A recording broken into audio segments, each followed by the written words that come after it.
चुटिया थाना क्षेत्र के शिवालिक होटल में एक बहुत ही दुर्दांत तरीके से एक सनसनीखेज डबल मर्डर केस प्रतिबंधित हुआ था। और जिस तरह से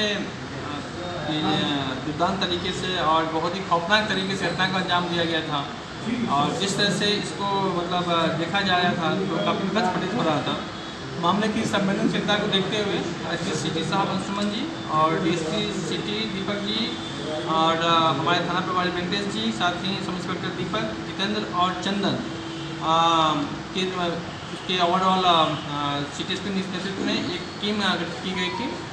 और इस टीम ने बहुत ही बारीकी से और बहुत ही माइक्रोस्कोपिक तरीके से इन्वेस्टिगेशन करते हुए एक तरह से कह सकते हैं कि जो साक्ष्य बिल्कुल छिपाने की कोशिश किए गए थे या साक्ष्य कुछ दिख नहीं रहे थे और शुरू में लग रहा था कि मतलब इसकी सच्चाई क्या है कि बाहर का आदमी आके कर दिया है, एंगल क्या हो सकता है, किसने मारा, बहुत सारे क्वेश्चन कल आप लोग लेवल से किए जा रहे थे। तो इस टीम के द्वारा बहुत ही बेहतरीन तरीके से कार्य किए गए और घटना घटने के महज 24 घंटे के अंदर में इस कांड के जो हैं मुख्य अभियुक्त, जिसका नाम चंदन कुमार है, इसकी अरेस्टिंग की गई है। और घटना में प्रयुक्त जो भी उनके क्लोथ थे और जो चाकू इस्तेमाल किया गया था, जो मेडिसिन का इस्तेमाल किया गया था, इसकी रिकवरी की गई है। घटना का सारांश ये था कि चंदन कुमार की शादी जो मृतक हैं नागेश्वर मेहता और अभिषेक मेहता की सिस्टर के साथ होना था और लगभग ये दोनों कई सालों से एक दूसरे संपर्क में थे। इसी बीच में जो था कुछ एक बातें हुई थी और उसको लेके मृतक का जो मतलब मृतक अभिषेक था वो और इसके फैमिली वाले द्वारा इसको ब्लैकमेल किए जा रहे थे। और जैसे कि अभी जो इस कन्फेशन में एक्सेप्ट किया है कि हम तंग आ गए थे उन लोगों की ब्लैकमेलिंग से।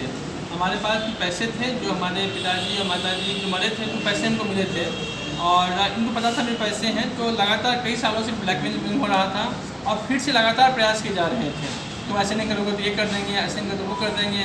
तो फिलहाल इसी तंग आके मैंने एक प्लान गढ़ी और प्लान के तहत पहले तो उसका बेटा को यहाँ बुलाया किसी काम से, फिर उसके पिताजी को बुलाया ज़मीन खरीदने के नाम पे, फिर दोनों को एक जगह शिफ्ट कराया होटल में। और फिर उसके बाद जो था एक समय निकाल के मैंने इसके पानी में जो कुछ मेडिसिन्स थे जिससे कि आदमी को बहुत नींद आती है, बेहोश जाते हैं, तो उन्होंने पेज मिलाया।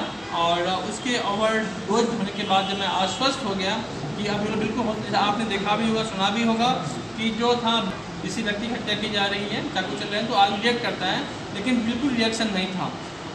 तो इसका आंसर कि वो बिल्कुल बेहोश थे, होश में नहीं थे, इसे बहुत आसानी से मैंने दोनों को वहाँ पे मार दिया। जैसे कि आप सब जानते हैं कि कल फर्स्ट आवर से ही पुलिस को काफ़ी शक था इसको लेके, लेकिन हम लोग चाहते थे कि हमारे पास एविडेंस आ जाए और एविडेंस के बाद हम लोग इसमें फाइनली बता पाएँ। इनफैक्ट इस केस का जो उद्भेदन कल 1 घंटे के अंदर में हो गया था। इसके अरेस्टिंग हमारे पास था, रिटर्न हो गए थे, लेकिन हम चाहते थे कि इसका और राज खुले।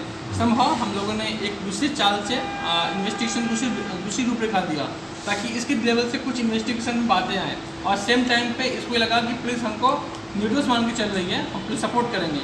उसी में इसने गलती किया और उसके बाद इसके पास जितने भी एविडेंस थे, कुछ हमारे पास कॉल लॉग्स थे, कुछ हमारे पास व्हाट्सएप के इशूज़ थे, कुछ कंटेंट्स थे, इस आधार पे इसकी गिरफ्तारी हम लोग किए हैं और इसमें जितने भी चीज़ थे इसकी रिकवरी की गई है। तो इस सनसनीखेज का जो उद्भेदन महज 24 घंटे में करना डीएसपी सिटी साहब और इंस्पेक्टर वेंकटेश जी और पुलिस ये सब इंस्पेक्टर दीपक, जितेंद्र, चंदन की एक बहुत बड़ी सफलता है और मैं साधुवाद देता हूँ। अब जैसे कि आप जान रहे हैं एविडेंस है तो ऑफकोर्स हमारा जो टॉप प्रायोरिटी होगा इसको कन्विक्शन करवाना, इसमें हम चल रहेंगे। Thank you.